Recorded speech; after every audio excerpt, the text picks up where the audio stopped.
Halo guys, welcome back to my YouTube channel. Kali ini kita akan mereaction satu video yang lagi viral teman-teman, di antara perdebatan antara Katelim dan juga Hotman Paris teman-teman. Dan video yang lagi viral ini dimana pesan Katelim untuk Hotman Paris. Tanpa banyak basa-basi, mari kita saksikan video ini teman-teman. Namun jika Bapak adalah seorang laki-laki, tunggu ayah saya keluar dari tahanan. Silahkan Bapak berdebat dan adu ilmu hukum secara terbuka, 1 lawan 1. Saya yakin 1000 jam terbang 40 tahun Anda nggak ada apa-apa dari pengalaman 3 tahun ayah saya. Pengacara yang selalu menang dalam kondisi penuh suap dan gratifikasi biasanya tidak punya ilmu hukum. Buktikan bahwa Bapak bukan pengacara yang menang karena suap dan silahkan berdebat dengan ayah saya terkait kasus ayah saya. Itu baru seorang laki-laki. Untuk menjawab pertanyaan Bapak, siapa Alvin Lim? Alvin Lim adalah pengacara yang berhasil mendampingi korban investasi bodong hingga Hendy Surya yang kebal hukum masuk penjara 3 kali. Berani untuk mengkritik oknum aparat dan adalah seorang ayah yang baik dan bertanggung jawab. Itulah siapa Alvin Lim. Ini video saya terakhir membahas Bapak. Karena tujuan saya adalah untuk membela dan membuktikan ayah saya tidak bersalah dalam kasus pencemaran nama baik. Bukan mencari ketenaran dan bukan untuk dieksploitasi oleh pihak manapun termasuk pihak Bapak yang terus menyebut nama saya dalam video Bapak. Demikian pula saya akan bawa bukti-bukti sehingga masyarakat bisa mengerti pula apakah Polri sudah sesuai prosedur menegakkan hukum atau Polri sudah melakukan pelanggaran hukum. Saya dari ibu sambung saya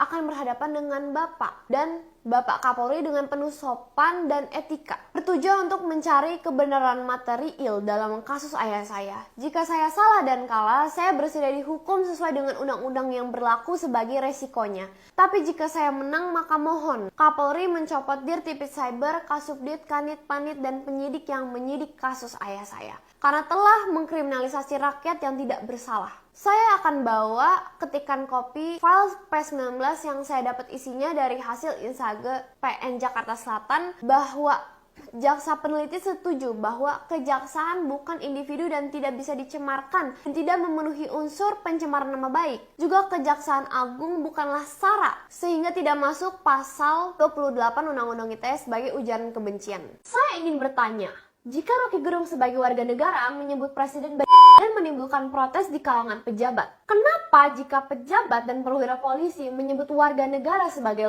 dan kami sudah laporkan dan adukan ke Propam namun tidak diproses? Jika standar keadilan yang dimaksud oleh Kapolri Listio Sigit, adilkah jika warga negara dihukum ketika menghina pejabat, namun pejabat tidak boleh dihukum karena menghina dan mencemarkan nama baik warga negara? Apakah ini presisi berkeadilan, Bapak Jenderal? Walau saya dihina, dicemarkan, difitnah, saya sadar saya hanyalah anak kecil tidak mampu melawan Mabes Polri. Selain dengan sopan mengundang debat Kapolri dengan membawa bukti-bukti valid, saya hanyalah warga negara Indonesia yang hanya punya sopan santun dan pikiran jernih. Saya tidak akan membalas sumpah serapah perwira polisi dengan ejekan dan kata-kata kotor. Karena saya belajar bahwa kata-kata kotor yang keluar dari mulut salah dari hati yang kotor. Saya ingin tunjukkan bahwa saya tidak perlu menang dengan adu ejekan karena level kita berbeda. Saya lebih memilih integritas. Saya hormati institusi Polri dengan sepenuh hati walau sedih dan miris karena ternyata Mabes Polri memandang kami seperti itu. Tapi saya tidak heran apabila nanti oknum polisi ini nantinya bukan ditindak, malah ke depannya naik pangkat. Oke guys, berkaitan dengan hal ini saya sedikit mengomentari tentang bagaimana hukum kita, positivisme hukum Indonesia itu bagaimana.